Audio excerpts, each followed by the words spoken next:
देशभक्त तथा रस प्रेमी, उदार, लोभ रहित, विनम्र और अहिंसक होना चाहिए। एक बात और सुने आप लोग, सभी लोग श्रवण करें। कथावाचक पाखंडी, लोभी, कामी, धर्म का दिखावा करने वाला, निष्ठुर तथा क्रोधी नहीं होना चाहिए। सज्जनों, श्रोताओं की शंकाओं के निवारण हेतु कथावाचक के साथ एक ऐसा सहायक होना चाहिए जो गुणी और पंडित हो। हमारे आर्य सुमंत जी हैं।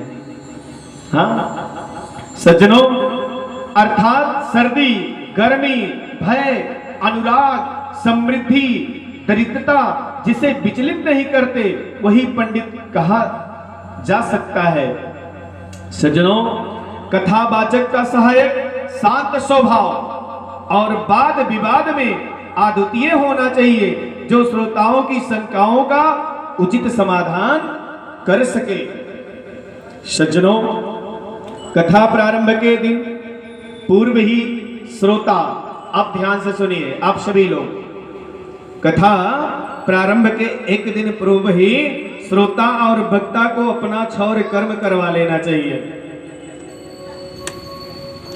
क्षौर कर्म करवा लेना चाहिए।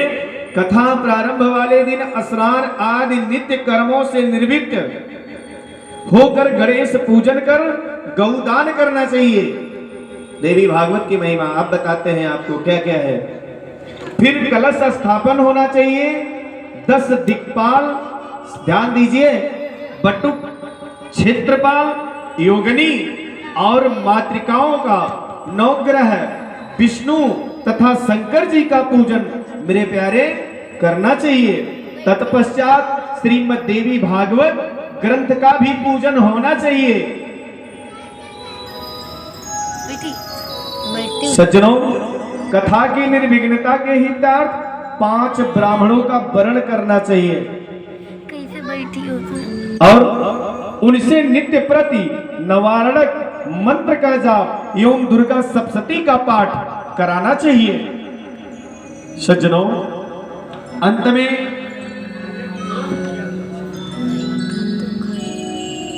बोलिए ना आप लोग, इधर से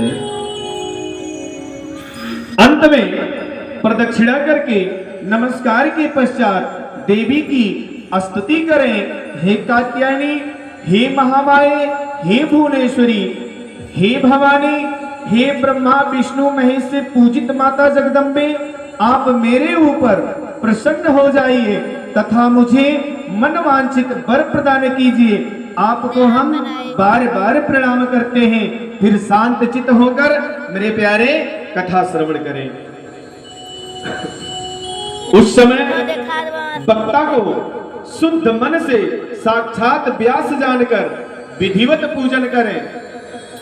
उनको वस्त्र, आभूषण तथा माला आदि पहना करके हाथ जोड़कर नमस्कार कर प्रार्थना करें कि हे व्यास जी, आप कथा रूपी चंद्रमा की ज्योति से मेरे अंतःकरण के अंधकार को नष्ट कीजिए।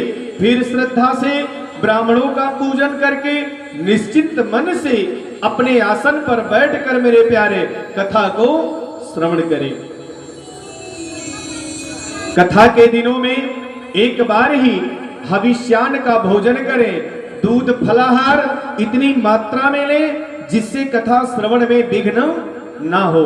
लेकिन मेरे गुरुदेव भगवान कहा करते हैं कि आप दिन में 5 बार भोजन करो लेकिन कथा सुनो। हाँ, आप भोजन करो लेकिन आपका मन कथा में लगे, ये आप प्रयास करो, है ना। लेकिन ये तो मैं नियम बता रहा हूं आपको।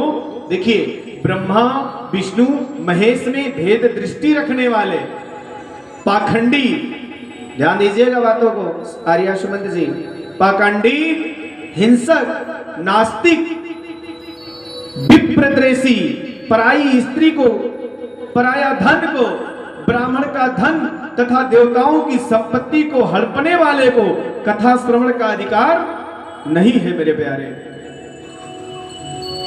एक बार कथा सुनने वाले व्रती को अब ध्यान दीजिए, ये सब अब जो आप लोग यजमान है ना धर्मपत्नी सहित बने हैं, तो आप लोग नियम तो सुनिए। क्या क्या नियम है?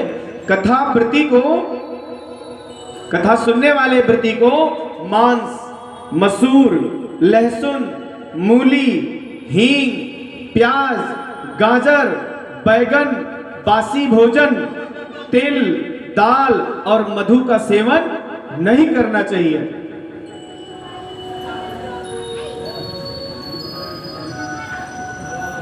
सज्जनों, और एक बात बताऊं आप सभी को, विप्रद्रोही, पतित, संस्कारहीन, चांडाल एवं अन्यत्र वेद विहीन रजस्वला स्त्री से कथाव्रती वार्तालाप नहीं करना चाहिए। मेरे प्यारे, कथा सुनने वालों को विनयशील, पवित्र, दयालु तथा उदार मन वाला होना चाहिए। सज्जनों, इस कथा को सुनने से कुष्ठी, श्वेत कुष्ठी, क्षय रोगी, पापी, दरिद्री, संतानहीन, बंध्या स्त्री, मृतवश्या, काकवंध्या, एक संतान होकर बंद हो जाए आदि सभी के कष्ट दूर हो जाते हैं। ये मेरी मां की महिमा है। सज्जनों, 9 दिन की कथा में किया गया दान, जब हवन